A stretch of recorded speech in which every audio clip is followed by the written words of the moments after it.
Technology ఆకాశాన్ని తాకుతుంది. మనిషి చంద్రుడిపై అడుగు పెడుతున్నాడు. కానీ కొన్ని సాంప్రదాయాలు మాత్రం కాలంతో సంబంధం లేకుండా నేటికి సజీవంగా కొనసాగుతున్నాయి. అలాంటి ఓ ఆసక్తికరమైన ఆచారం కర్నూలు జిల్లాలోని ఒక చిన్న గ్రామంలో కనిపిస్తోంది. అక్కడ హోలీ పండగకు మగవాళ్ళు చీరలు కట్టుకోవాల్సిందే. ముఖానికి పౌడర్, నొసట బొట్టు, కాలకు పారాని అచ్చం ముత్తైదువులా అలంకరించుకోవాల్సిందే.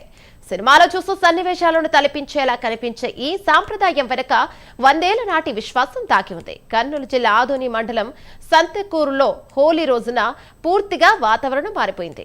3 రోజుల పాటు జరిగే ఈ ప్రత్యేక కార్యక్రమంలో మగవాళ్ళు చీరలను కట్టుకుని ఆడవేషంలో కనిపిస్తారు. కోకా రైకా ధరించి నొసట బొట్టు పెట్టుకుని తలలో పూలు పెట్టుకుని అచ్చం ముత్తైదువులా అలంకరించుకుంటారు. తరతరాలుగా వస్తున్న ఈ సాంప్రదాయాన్ని గ్రామస్తులు ఎంతో భక్తితో కొనసాగిస్తున్నారు.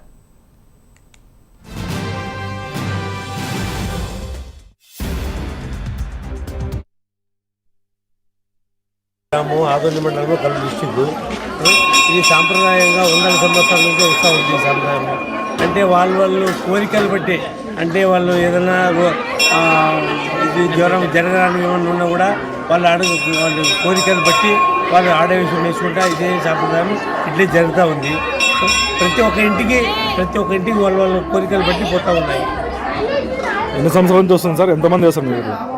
చూడండి, ఇక్కడ సుమారు ఒక 2000 మంది ఇక్కడ ఓటర్లు ఉన్నా కూడా సుమారు 1000 మంది దాకా వేషాలు వేస్తారండి. ఇక్కడ వాళ్ళ కోరికలు బట్టి వేస్తూ ఉంటారు. దాన్ని లేదండి, మేము వేసేదానికి ఇప్పుడు 10 సంవత్సరాలు అయిందండి. మేము ఆదోనిలో ఉంటాము.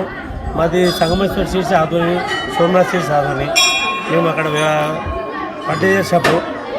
మేము ఇక్కడ ఇదే ఊరే పుట్టిన ఇదే ఊరే. మేము వేసే 10 సంవత్సరాలు చేస్తున్నాము. మేము కారణం అనే దానికి ఏమంటే మాది ఒక కొద్దిగా ఏదో హెల్త్ ప్రాబ్లం వల్ల మేము దేవుని మొక్కుకున్నాము. దేవుని మొక్కుకున్న తర్వాత తక్కువ అయితే మధ్య కంటిన్యూ చేస్తామని చెప్పి తక్కువ చేశాడు కూడా. ఖచ్చితంగా అది జరుగుతుందని అట్లే జరుగుతూ ఉంది. ఇప్పుడు 2 డేస్ ఉంటుందండి, ఈరోజు రేపు. ఇది మన రతి మన్మత.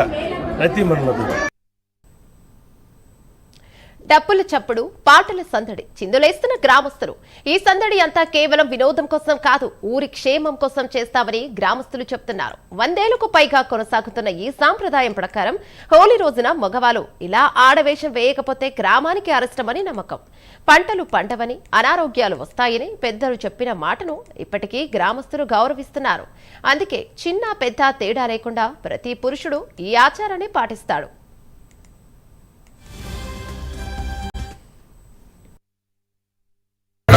నేను ఆది నుంచి వచ్చినాము.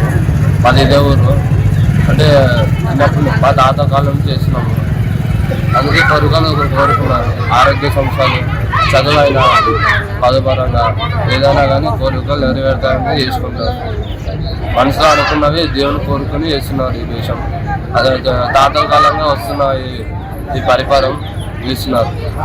చిన్న సంవత్సరాల నుంచి చిన్నప్పటి నుంచి ఇప్పుడు 13 యా కోరికలైనా కోరుకుంటూ నెరవేరుతామని నమ్మకం. అంటే ఇక్కడ నెలకొన్నటువంటి రతి మన్మథుల స్వామి వారు ఇక్కడ ఏంటి అంటే విశేషత ఏంటి అంటే ఇక్కడ పాల్గొన శుద్ధ దశమి రోజున ఈ రతి మన్మథ విగ్రహాలకి బయటకు తీస్తారు. ఆ రోజు నుంచి 7 రోజుల పాటు ఈ యొక్క పండగని ఘనంగా చేసుకుంటారు. ఎస్పెషల్లీ ఎప్పుడు అంటే పౌర్ణమి తర్వాత పాడ్యమి రోజున ఈ పండగ అనేది ఊర్లో ఉన్నటువంటి ప్రతి ఒక్క గ్రామస్తులు వారి ఇంటి నుంచి మొక్కులు తీర్చుకోవడానికి పురుషుడు ఆడవేష రూపంలో వచ్చి మొక్కులు తీర్చుకుంటారండి స్వామివారికి. ఎందుకు మొక్కులు తీర్చుకుంటారంటే ఇక్కడ ఉన్నటువంటి మన్మథుల స్వామికి స్త్రీ అంటే ఎంతో వ్యాహవంతో ఉంటారు కాబట్టి ఆ వ్యాహవంతో వచ్చి చీర కట్టుకొని ఆ యొక్క మొక్కును అర్పిస్తారు. ఇంకో కొంతమంది ఏంటంటే సంతానం కాని వాళ్ళు, అనారోగ్యంతో బాధపడేవారు, వారి యొక్క ఆరోగ్యం బాగైన తర్వాత ఈ విధంగా కృతజ్ఞత భావంతో దేవుడికి కొంతమంది చూపించుకుంటారు. ఇంకా కొంతమంది ఏంటి అంటే నేను నా కుటుంబము అన్ని విధాలుగా బాగుండాలి అనే ఉద్దేశంతో కూడా కొంతమంది ఈ మొక్కులను కూడా తీర్చుకుంటారు. ఇక ఈ సాంప్రదాయంలో మరో ఆసక్తికరమైన విషయం కూడా ఉంది. ఈ గ్రామం నుంచి బయటకు వెళ్లి నగరాల్లో పనిచేస్తున్న సాఫ్ట్వేర్ ఇంజనీర్లు, ఉన్నత ఉద్యోగులు కూడా ఈ పండగకు తప్పకుండా వస్తారు. ప్యాంటు, సూటు వేసుకునే వారు సైతం సొంత ఊరికి రాగానే చీర కట్టి ఆచారంలో పాల్గొంటారు. హోదా ఏదైనా, చదువు ఏదైనా ఊరి సాంప్రదాయం ముందు తలవంచాల్సిందే అంటున్నారు గ్రామస్తులు. గ్రామంలోని రతి మన్మధుల ఆలయానికి వెళ్లి పూజలు చేసి తమ మొక్కులను తీర్చుకుంటారు. ఇలా చేస్తే ఊరు సుభిక్షంగా ఉంటుందని, కుటుంబాలకు శుభం కలుగుతోందని గ్రామస్తులు విశ్వసిస్తున్నారు. ఆధునిక యుగంలో ఇవి కొంత ఆశ్చర్యంగా అనిపించినా తమ సాంప్రదాయాలను మర్చిపోకుండా కొనసాగిస్తున్న సంతెకుల్లూరు గ్రామస్తుల విశ్వాసం మాత్రం ప్రత్యేకంగా నిలుస్తోంది. అది సంతేగుళ్ళు గ్రామము. మన గ్రామంలో సుమారుగా 200-300 సంవత్సరాల నుంచి ఇది పండుగ ఇట్లే జరుగుతూనే ఉంది. మా తాత ముత్యాల నుంచి పండుగ జరుగుతుంది. ఇప్పుడు మేము మా కొడుకులు ముందర వచ్చే భవిష్యత్తు కూడా ఇట్లే జరుగుతుందని కూడా నేను హామీ ఇస్తున్నాను. ఎందుకంటే ఈ పండుగలో ఎవరికి కులమతం భేదం లేదు, ఇంకోటి కులమతం భేదం లేదు, ఆడ మగ భేదం లేదు. మగవాళ్ళు ఆడవేషం వేసుకొని చీర కట్టుకొని బ్యాండ్ మేళంతో నైవేద్యము టెంకాయలు ఇస్తున్నారు దేవునికి.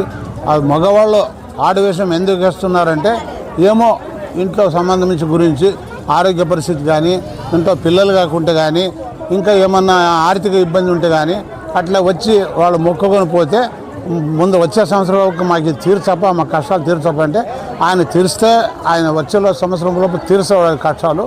అప్పుడు వాళ్ళు మొక్కుబడి అనుకుంటుంటారు, వేరే వేషం వేసుకొని వచ్చి టెంకాయలు నైవేద్యం ఇస్తారు. ఎందుకంటే ఇది పురాతన నుంచి జరుగుతుండేది. ఇది 1 కాదు 2 కాదు, మా ఆమె చూడలేదు, మా తాతోళ్ళు ముత్తాతోళ్ళు చూడలేదు, అప్పటి నుంచి ఇట్టే వస్తుంది. 2 రోజులు బాగా ఘనంగా జరుగుతుంది పండుగ. ఇంకోటి రేపు పొద్దున్న 8 గంటలకు కామదహనం, ఆడ కామదహనం కొలుస్తారు. ఆడ ఆ కామదహనంలో గ్రామ పెద్దల్ని, గుడి పెద్దల్ని ఎత్తుకొని శవయాత్ర చేస్తారు. ఆ శవయాత్రలో నేనేం చేస్తే కూడా అది బయట పెట్టేస్తారు. ఏం లేదు, అన్ని పాటలతో వినాశంగా బాగా పండుగ జరుపుకుంటున్నాము. 2 రోజులు అన్నదాసోహం ఉంటుంది ఇక్కడ గుడి తరఫున. ఎవరే వస్తే కానీ, ఎంతమంది భక్తులు వస్తే కానీ బచ్చాల భోజనం ఉంటుంది. అయిన తర్వాత ఎద్దుల పరిచ, రైతులకు ముఖ్యంగా ఎద్దుల పరిచ జరుగుతుంది. అక్కడ కూడా ఎద్దుల అమ్మకాలు బాగానే జరుగుతుంటాయి. ఈ గుళ్ళెము ఇక్కడ ఎన్ని జాతరలు చేస్తే కూడా ఈ జాతరలో జరిగినట్ల వ్యాపారం ఆ జాతరలో జరిగేదప్ప అని వాళ్ళు సంతోషించిపోతారు. వచ్చి దేవునికి టెంకాయ కొట్టించుకొని బాగా ఆనందంగా దేవునికి ఒక దూడను కూడా ఇస్తారు. అట్లా జరుపుకొని పోతుండేది. ఇది చాలా సమస్య ఎక్కువ ఇది. ఎందుకంటే మాకు ఇంకోటి ఏమంటే ఈ పండుగలు అన్నీ ఉంది, మాకు నీళ్ళు సౌకర్యం లేదు, చాలా నీళ్ళది ఇబ్బంది ఉంది. ఈ దీనికి సంబంధించినటువంటి అధికారులు దీన్ని కొంచెం సమస్య పరిష్కారం చేయాలి. ఎందుకంటే బెంగళూరు, హైదరాబాదు, బాంబే నుంచి చుట్టుపక్కల నుంచి ఈ గ్రామానికి పండుగకి ఇచ్చేస్తున్నారు. దయచేసి ఇది అందరూ మనసులో పెట్టుకొని చేస్తే అందరికి మాకు బాగుంటుందని మేము సంతోషంగా మీకు అందరికీ చెప్తున్నాను. దేవాలయం ధర్మకర్త, సంతూరు గ్రామం, సాగర శరణబసప్ప. కాలం మారుతుంది, టెక్నాలజీ ముందుకు దూసుకుపోతుంది. అయినా కూడా తమ మూలాలను, సాంప్రదాయాలను గౌరవిస్తూ జీవించే పల్లెలు ఇప్పటికీ ఉన్నాయి. కర్నూలు జిల్లా సంతెకూలూరులో కనిపించే ఈ ప్రత్యేక ఆచారం కూడా అలాంటిదే. హోదా, చదువు, ఉద్యోగం అన్న తేడా లేకుండా ఊరి మేలు కోసం చీర కట్టే సాంప్రదాయాన్ని కొనసాగిస్తున్న గ్రామస్తులు తమ మూలాలను మాత్రం మర్చిపోలేదని మరోసారి చూపిస్తున్నారు.